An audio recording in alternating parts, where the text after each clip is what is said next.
Shalom, selamat pagi jemaat yang dikasihi oleh Tuhan. Bapak Ibu sekalian, senang sekali bisa bertemu dalam Rema pada pagi hari ini. Saya berharap saudara-saudara sekalian dalam keadaan sehat dan baik. Kiranya pemeliharaan dan perlindungan Tuhan tetap ada atas kita.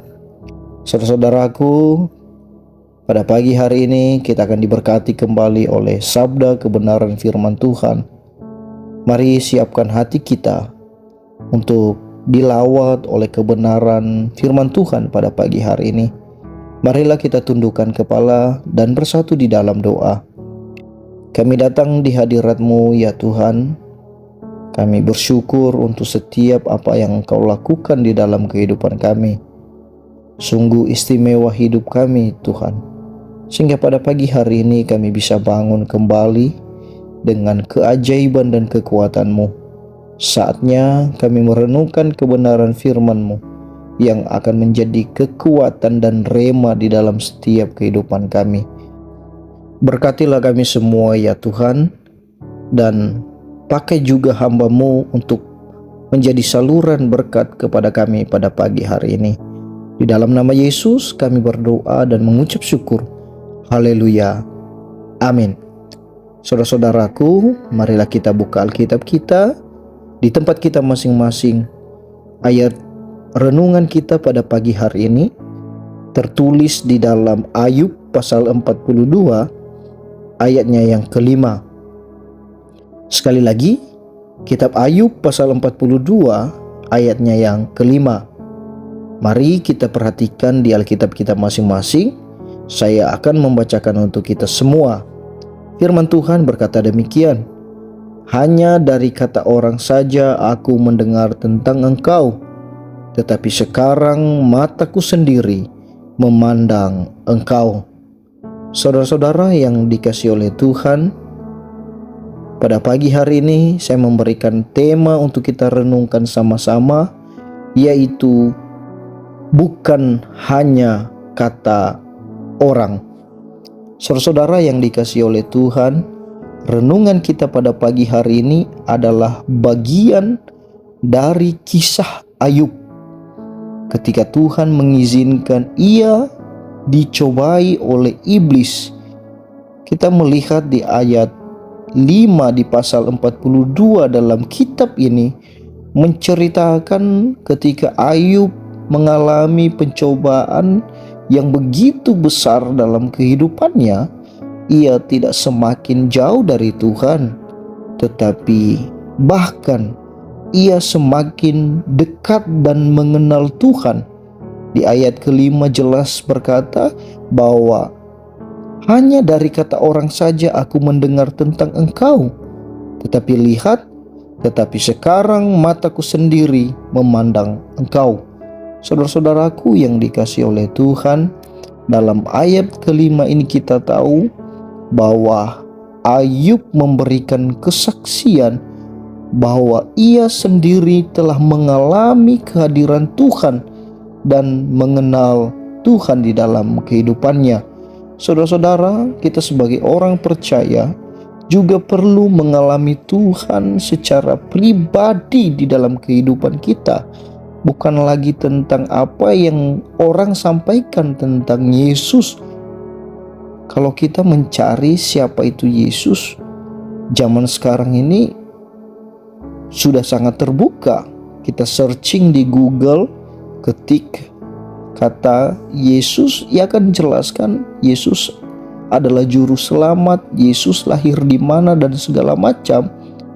Tetapi saudara, untuk kita bisa mengenal secara pribadi tentang Tuhan itu sendiri, maka hal yang pertama adalah kita punya hubungan yang baik dengan Tuhan.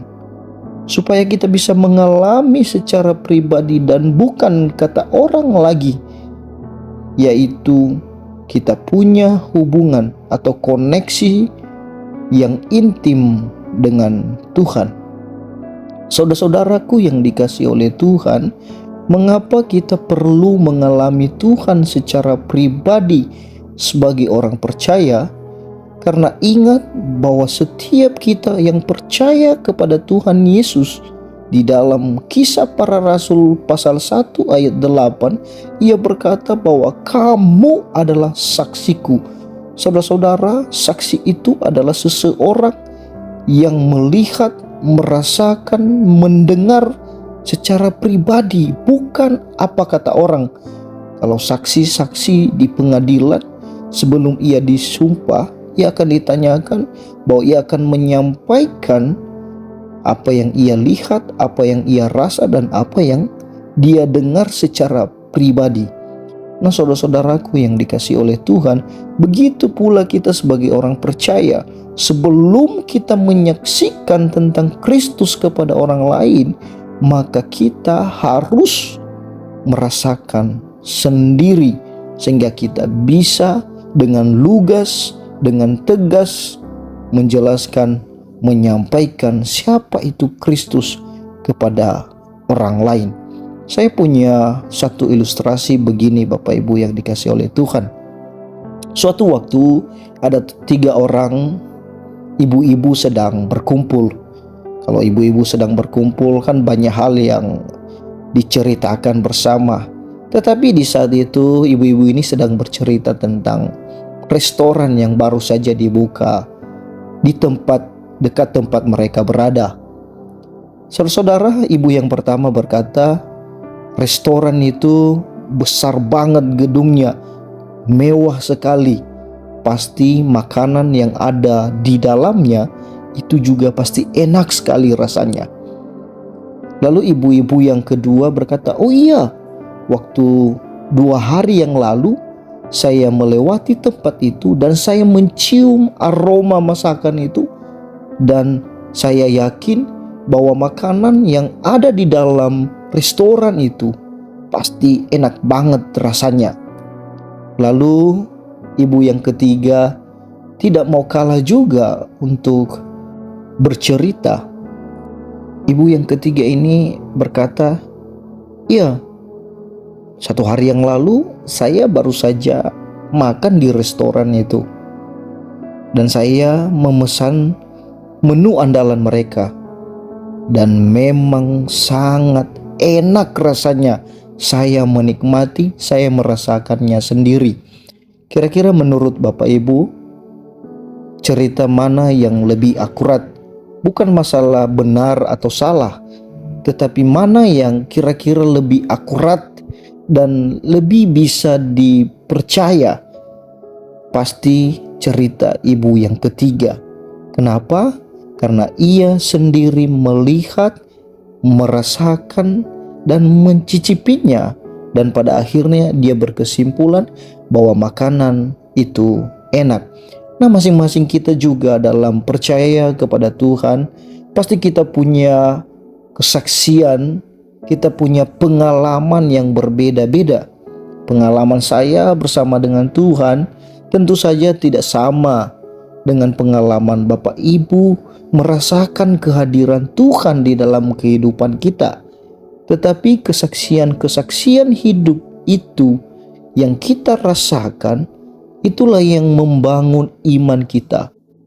Itulah yang membangun kita semakin dekat dengan Tuhan. Dan kesaksian-kesaksian hidup kita, bagaimana kita merasakan kehadiran Tuhan, juga perlu kita sampaikan kepada orang lain. Karena bisa juga melalui kesaksian kita bersama dengan Tuhan, itu menguatkan orang lain, dan juga orang memuliakan nama Tuhan. Bapak Ibu yang dikasihi oleh Tuhan, kiranya kesaksian pengalaman kita bersama dengan Tuhan semakin kita dekat dengan Tuhan.